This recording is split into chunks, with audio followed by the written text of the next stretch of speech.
November 15th, 1996, 6:10 p.m., Portland, Oregon, Selwood Moreland. A voicemail from Rachel Morgan ends mid-sentence. By 9:20 p.m., her porch light burns, but no one answers. Neighbors hear nothing. A back window sits in shadow behind a cedar fence. What happened to Rachel Morgan inside that house? 22 years later, a quiet file will move again and point to a name. It will not be the name anyone expected. The first clue lives where most people never look. Who set the clock for that night? Rachel is 38, a graphic artist with steady deadlines and a fixed routine. She runs on Fridays, cooks late, and keeps receipts in a blue folder. Her husband, Owen Morgan, is in Seattle for meetings. His itinerary was set 2 weeks earlier. Their housemate, Nina Clark, 22, is on a short photo assignment in Bend. She left early Wednesday and plans to return on Sunday. Rachel stays home to finish a client draft due Monday morning. She answers calls, confirms a delivery window, and leaves one brief message for a friend. On Saturday night, a coworker drives by. The living room light is on. Mail rests under the slot. No movement, no car. By Sunday noon, the same coworker rings again. No answer. She circles to the back deck and freezes. The screen on a casement window shows a clean cut near the latch. The slice is straight, not torn. The frame carries faint smears that stop below the lock. She leans in and calls Rachel's name. Silence. The kitchen smells like lemon cleaner. A glass sits by the sink with a hard water ring. The blue folder she knows from work lies on the table. Pages are stacked, not scattered. A chair is slightly off its mark, as if nudged by a knee. Nothing looks stolen, nothing looks normal. She dials 911 from the porch light's glow and stays on the line. She reads the address with a steady voice. She keeps her eyes on the window and waits for sirens. The silence feels staged. Who counted on a quiet weekend? Rachel Morgan is 38. She works as a contract graphic artist based in Portland. Her clients sit mostly in the Pearl District. She invoices on Fridays and files receipts by category. The blue folder on her kitchen table holds November expenses. It shows print proofs, career fees, and one rush job due Monday. She prefers late hours. She runs a short loop on Fridays at 5:30 p.m. She sets a standing grocery delivery for Saturdays afternoon. Her routine rarely shifts. Rachel married Owen Morgan in 1992. He is 41. He manages operations for a regional airline. His schedule changes week to week. He traveled to Seattle on November 14, 1996 for partner meetings. His hotel check-in logs confirm a 2-night stay. Corporate email shows calendar blocks placed 2 weeks earlier. The couple had argued about his travel load in October. A counseling appointment was scheduled, then canceled. Friends described them as private and orderly. Nina Clark is 22. She rents the spare room. She interned at a small commercial studio in Southeast. She left for Bend on November 13th for a 3-day assignment. Her employer confirms per diem, mileage, and client contact sheets. She is due back on Sunday. Her apartment key is on a separate ring. The landlord logged one duplicate house key request in August for Rachel's set. Rachel's week is documented. A coffee purchase at 8:06 a.m. Thursday on SE 13th. A print pickup at 12:44 p.m. Friday on NW 10th. 2 phone calls with a client at 3:02 p.m. and 3:18 p.m. A voicemail to a friend at 6:10 p.m. A small cash withdrawal at 6:21 p.m. at a neighborhood ATM. No travel bookings or taxi receipts appear. Her desktop calendar lists draft V3 due Monday 8 a.m. and run 5:30 p.m. No evening plans are recorded. She kept a simple life. Friends recall small gatherings and quiet weekends. Her family lives out of state. She speaks to her sister on Sundays. If you want more cases handled like this, subscribe for the full evidence timeline and follow-ups. We will keep it measured and precise. Now here is what jars investigators later. Rachel's phone shows a deleted contact restored at 5:47 p.m. Friday. A line on paper shows 2 boarding passes printed under her name on Wednesday. Why would Rachel print boarding passes she never used? From 5:30 p.m. to 6:10 p.m., Friday, November 15, 1996, Rachel follows her routine. She runs, cools down, and returns a client call. At 6:10 p.m., her voicemail to a friend ends mid-sentence. At 6:21 p.m., an ATM camera on SE Milwaukee records her withdrawing $40. She wears a gray sweatshirt, black leggings, and a canvas tote. The slip is later found in her blue folder. At 6:34 p.m., her landline registers a one-ring incoming call that disconnects. No caller ID data is stored. Between 6:40 and 7:05 p.m., her desktop shows edits to a vector file labeled draft_v3.ai. The system log records a save at 7:06 p.m. A print driver spools a single-page proof at 7:09 p.m. There is no evidence of email after 7:12 p.m. A calendar prompt fires at 7:30 p.m. and is dismissed from the keyboard. The porch light timer shifts to manual at 7:41 p.m. according to the smart switch memory. That setting is not common for Rachel. Between 8:02 and 8:18 p.m., 2 neighbors report movement near the back fence. One hears a board flex. A dog across the alley barks for 20 seconds, then stops. At 8:23 p.m., a grocery service pings her phone about a Saturday window. The text is unread. At 8:47 p.m., a scraping sound is noted by the same neighbor. No one calls it in. It is a busy Friday near Tacoma Street. Investigators later confirmed the porch light is on by 9:20 p.m. The living room lamp is also on.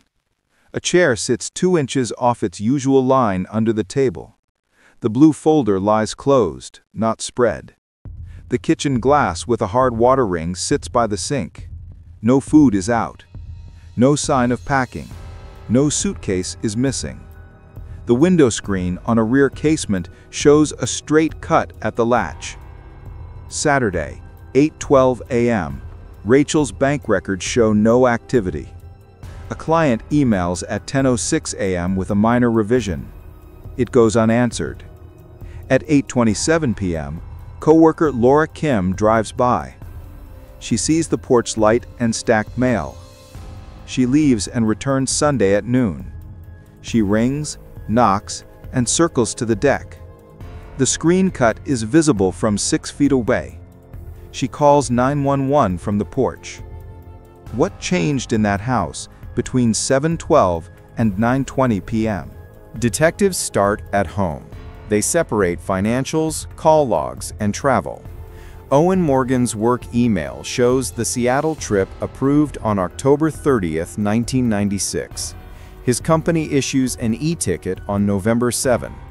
On November 14th at 6:12 p.m., airport badge records show him clearing employee security at Portland International. Flight 283 departs at 7:02 p.m. Hotel keycard data in Seattle logs entries at 9:21 p.m. and 11:04 p.m. A room service slip is signed at 11:26 p.m. His company pager registers 2 pages from a dispatcher at 12:10 a.m. and 5:48 a.m. The pattern supports a standard overnight. They still press motive. The couple argued in October about travel. A counseling appointment was set, then canceled. Phone records show Owen exchanged 12 calls with a colleague, Adrian Park, during late September. He states the calls are work-related. She confirms. Detectives interview Adrian on November 19. She produces calendar entries and project briefs. Her cell shows she was at a conference in Tacoma on November 15. Toll records place her car on I-5 at 7:55 p.m. and 10:02 p.m. Video from a hotel lobby shows her checking in at 10:21 p.m. No overlap with the Portland window. Investigators review the housemate. Nina Clark left for Bend on November 13. She paid for gas in Sandy at 8:06 p.m. Her motel receipt in Bend shows check-in at 10:41 p.m. A client's sign-in sheet places her on location at 7:30 a.m. Friday. Her camera logs include timestamps consistent with the schedule. Her return is set for Sunday afternoon. She never arrives at the house before police. They chart access to the residence. The landlord logged a duplicate key request in August for Rachel's set. The file does not show who picked it up. The locksmith invoice lists the house address and 2 keys, paid in cash. A hardware store 2 blocks away reports a second key duplication on September 10. The receipt shows Rachel's last name misspelled. The clerk cannot recall the customer. No surveillance exists. Detectives check insurance. Rachel carried a modest term policy from a credit union. OWN is the beneficiary. The amount is not unusual. Friends say Rachel handled premiums alone. No recent change to beneficiaries appears. The early circle narrows but does not close. Who used a clean key and still cut the screen? The scene reads as controlled, not chaotic. The rear casement screen shows a single straight cut at the latch. The cut measures 6 inches. The mesh edges are smooth, not frayed. A utility blade would do this. The sash dust line is broken by 1 set of finger paths. The latch itself shows no pry marks. The inside sill carries a faint smear that stops before the sink. Someone reached in, opened from within, and left a small trace. The porch light timer is in manual mode. Rachel rarely uses manual. The smart switch records a change at 7:41 p.m. Friday. That change needs a deliberate press. The kitchen floor holds 3 partial shoe impressions near the entry line. The heel pattern is shallow. The outsole looks like a common canvas sneaker. No mud, no distinct grit signature. A light, careful step. On the bathroom counter, a hand towel hangs flat. 2 small brown stains sit near the corner fold. The stains test presumptive positive for blood. A second faint swipe mark appears on the mirror edge. The swipe starts low and stops midline. A clean wipe follows with glass cleaner streaks at right angles. Under the sink, a spray bottle is out of place by 2 inches. The cabinet base shows a knee scuff not seen in earlier photos. In the kitchen, the blue folder lies closed. Inside is the ATM receipt from 6:21 p.m. The top page is print proofs for Monday's client. No coffee rings, no tearing. A single chair sits 2 inches off the table edge. A glass by the sink shows a hard water ring and no fingerprints. The faucet lever bears a narrow, clean line where oil should be. Someone washed quickly, then dried, then adjusted. There is no theft pattern. Cash in a ceramic dish remains. Jewelry in the bedroom drawer is undisturbed. A desk drawer is open 1 inch, then stops. The phone line runs intact to the wall jack. The tone is dead. The cord near the base is cleanly severed with a single cut. No fray, no twist. The sever point sits level on the counter lip. The window is a message, and the cut is an alibi. Who needed both? Paramedics stage outside while officers clear rooms. The house is quiet. The thermostat reads 66. The porch light is still on. Detectives document the kitchen, hallway, and bedroom before the county medical examiner arrives. They photograph the chair position, the blue folder, and the cut screen. They bag the phone base with the cleanly severed cord. They tag the hand towel with the 2 brown stains. They swab the mirror edge, where a faint swipe appears. The bedroom shows signs of a brief, violent struggle. Bedding is displaced toward the footboard. A lamp is tipped, but not shattered. There is no sign of a lengthy search for valuables. Drawers are mostly closed. The closet door sits ajar by 3 inches. A single hanger lies on the floor. On the carpet near the bed frame, technicians lift 2 partial touch DNA samples from the wood lip. They also collect 3 fibers. 1 light synthetic strand from the window frame, 1 dark lint fragment from the comforter edge, and 1 pale thread adhered to the nightstand. The medical examiner notes patterned marks on Rachel's forearms consistent with defensive contact. There are multiple sharp force injuries to the torso and neck area. The report avoids speculation on count. Estimated time of death is around 9 to 9:30 p.m., based on lividity, cooling, and scene indicators. No evidence of sexual assault is recorded. Toxicology later shows normal ranges for prescription medications and no alcohol. Fingernail scrapings are collected and sealed. A faint abrasion on the left palm suggests contact with a blade or tool. In the bathroom, the towel stains test presumptive positive for human blood. A partial transfer mark on the counter suggests a right-handed wipe. A small droplet on the vanity edge shows cast-off characteristics. Water spots on the faucet indicate use shortly after 9 p.m., according to cooling estimates and ambient humidity. The drain trap is removed for trace. Microparticles are preserved in sterile tubes for possible later comparison. In the hallway, shoe impressions align with earlier kitchen prints. The stride is short and even. The outsole appears consistent with a common canvas sneaker. No significant gravel is present. No foreign soil stands out under magnification. On the back deck, a vertical scuff on painted wood lines up with a knee height for an adult male. Rachel's life reads as orderly, and the room reads as controlled damage. Who kept control after the attack ended? Laura Kim gives her first statement on Sunday, November 17, 1996 at 12:41 p.m. She describes ringing the front bell twice and waiting. She notes stacked mail and light through the curtains. She walks to the back deck and sees the cut screen. She does not touch the frame. She calls 911 at 12:44 p.m. and stays on the line. Dispatch logs confirm her timeline within 1 minute. 2 neighbors are interviewed that afternoon. One reports a short bark sequence from a dog at 8:12 p.m. Friday. The other recalls a scraping noise near the fence at 8:47 p.m. Neither person saw a vehicle. Both mention the porch light on late. Their statements are consistent with the timer shift recorded at 7:41 p.m. Officers interview Owen Morgan by phone at 1:32 p.m. Sunday. He is still in Seattle and agrees to return that night. He describes a routine work trip, 2 late pages, and room service at 11:26 p.m. He denies any known threats to Rachel. He confirms they canceled counseling after a scheduling problem.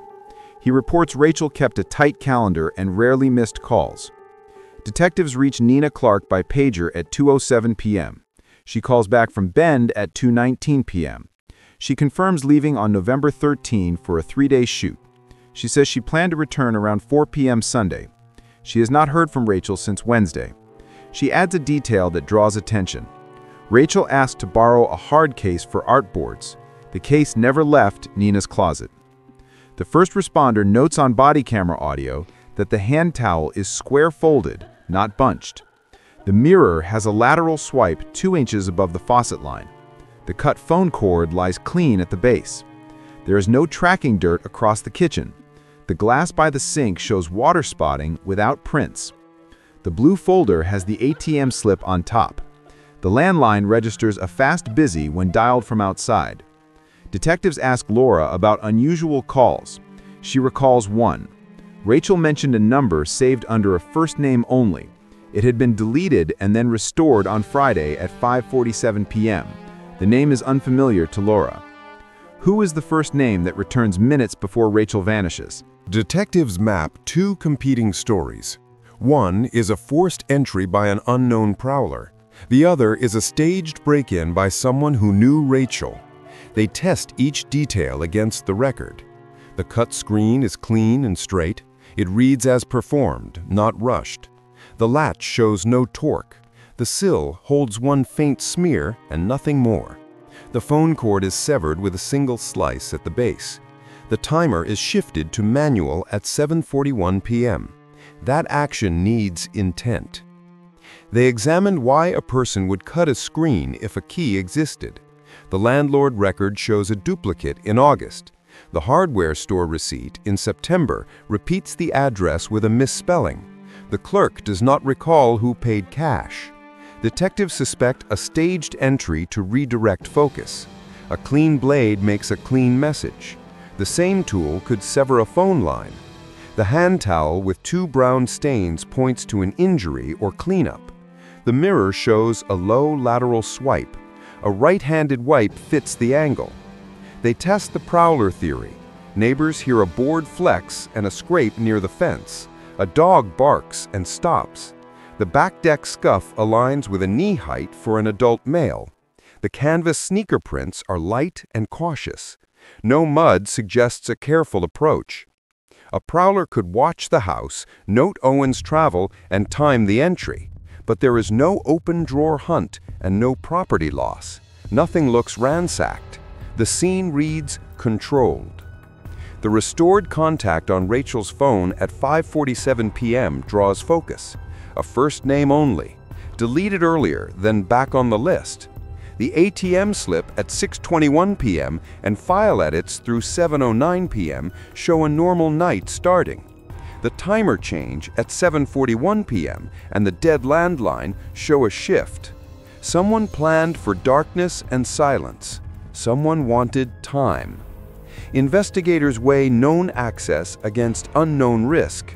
A person with a key would not need to cut a screen, yet the screen is cut anyway.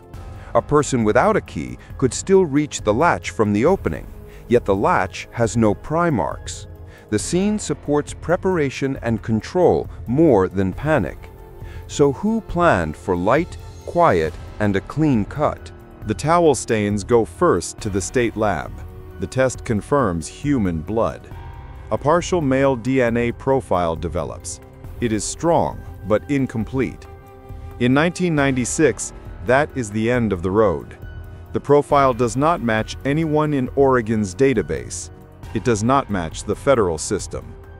Detectives submitted again in 1998 and 2002. No hit. A cold entry waits in a file drawer. In 2018, the case reopens with genetic genealogy. The lab rebuilds the old profile with modern kits. They upload to two public research databases with consent. The first wave brings distant matches, fourth to sixth cousins mostly, tiny shared segments. The bioinformatics summary points to mixed European ancestry. One cluster leans Irish and English.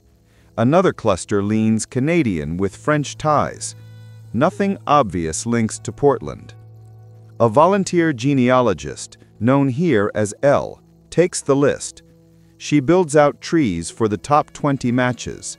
She searches for shared couples who could be common ancestors. Two trees intersect in Quebec in the early 1900s. A woman from one line marries a man from the other. Their descendants spread into upstate New York. L flags two modern surnames that recur across branches, Markham and Keene. Detectives canvass records in Albany and Schenectady. They look for males in the right age band in 1996. They focus on men with ties to Portland through work or family. One name receives a mark, Stephen Markham, born 1974, a computer programmer in Niskayuna. No criminal history. Married. 2 decades without so much as a traffic issue. His yearbook photo at age 17 appears in a public archive. His jawline and nose echo the lab's phenotype sketch. Detectives do not jump. They build a contact plan. They want voluntary DNA. They travel east in early 2020. They knock at a modest house near a school. Markham answers and listens. He agrees to a cheek swab without delay. He signs the consent. The meeting lasts 5 minutes. No questions, no emotion. He closes the door. The sample ships under chain of custody to Oregon. The lab logs it and begins. Analysts compare the new profile to the old towel stain. The first run is promising. A second run is ordered to confirm. The numbers tighten, then hold.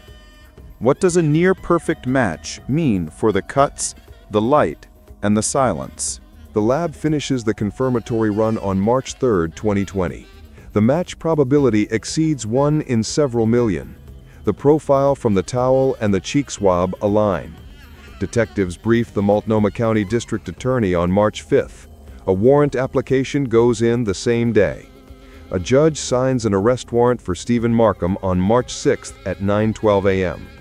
The charge listed is murder under Oregon law, related to the November 1996 homicide of Rachel Morgan. Detectives coordinate with Niskayuna Police and the Schenectady County Sheriff. They fly to New York on March 8th. They ring Markham's door on March 9th at 10:03 a.m. He answers and listens. He is told there is an Oregon warrant and an active fugitive hold. He nods and asks for a jacket. He is taken into custody without incident. Officers recover his phone and a laptop under a local warrant. At the Niskayuna station, Oregon detectives conduct a recorded interview.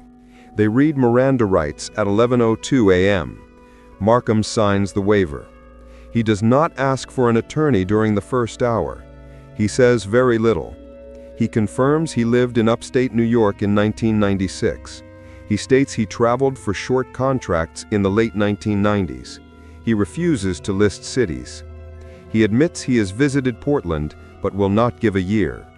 When shown a photo of Rachel, he states he does not know her. Extradition proceedings follow. On March 12th, a New York judge orders him held pending Oregon pickup. He waives extradition on March 16th after speaking with appointed counsel. Deputies fly him to Portland on March 20th.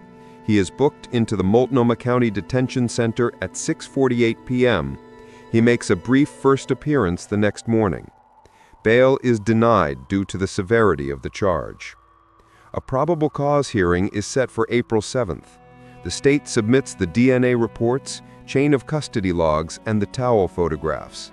The defense challenges the genealogical process, but not the direct match. The judge finds probable cause. The case is bound over to a grand jury. On April 14th, the grand jury returns an indictment for murder. Arraignment follows on April 15th. Markham enters a plea of not guilty. Detectives plan a second interview with counsel present.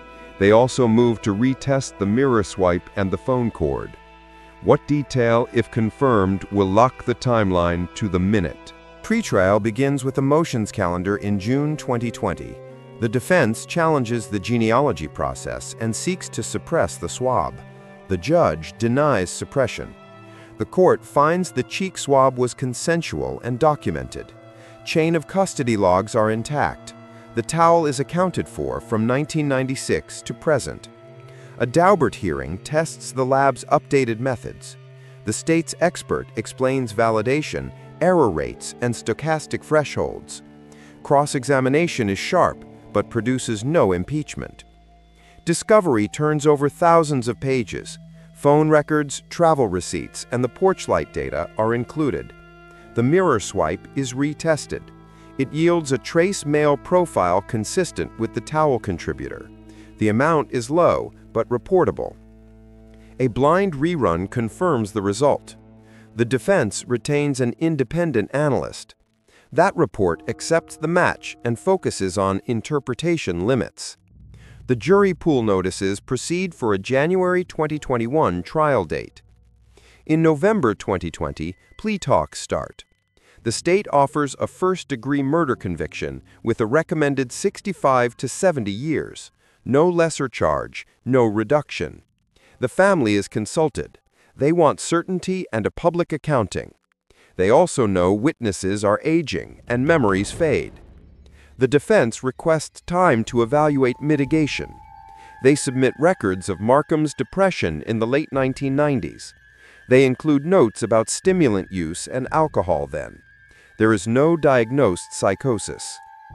In January 2021, jury selection is postponed due to a court backlog. A new date is set for March. On February 12, Markham changes course. He signs a petition to plead guilty to murder. He allocutes in a short hearing. He admits entering the home and attacking Rachel. He does not provide a motive. He states he acted alone. He declines to answer questions about prior conduct. The court accepts the plea. Sentencing occurs on March 5, 2021. The judge reviews victim impact statements and the record. The court imposes 70 years with parole eligibility under Oregon law. Time served will count. The court orders DNA indexing and a post-sentence evaluation.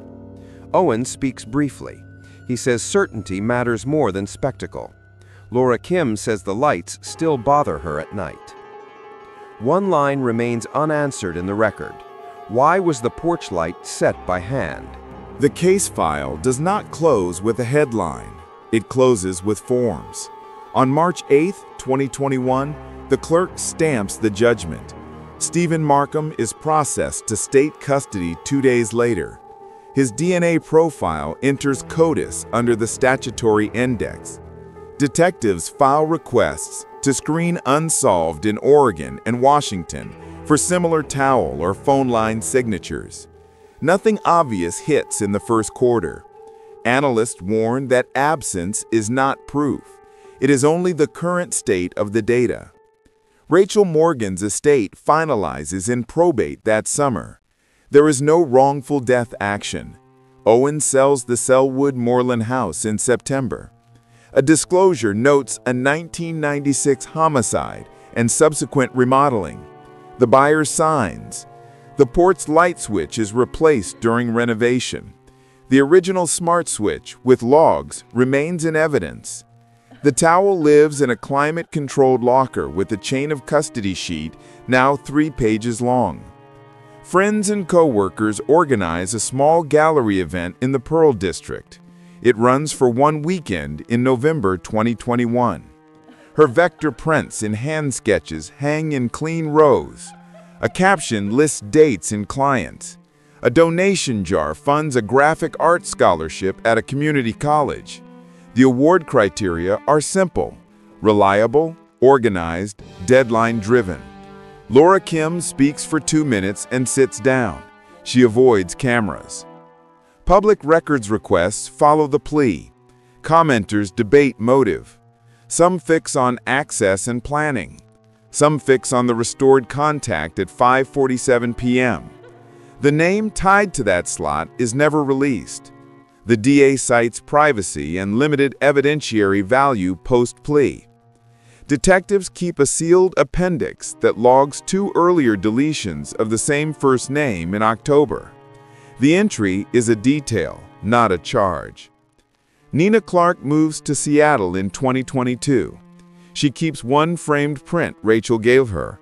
She says she never found the missing hard case. She never carried it out. She checks storage once and stops looking. Owen issues one written statement in 2023.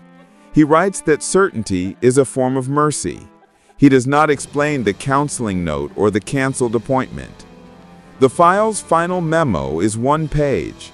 It lists 3 open questions and a directive to review in 5 years. Who set the light by hand and why?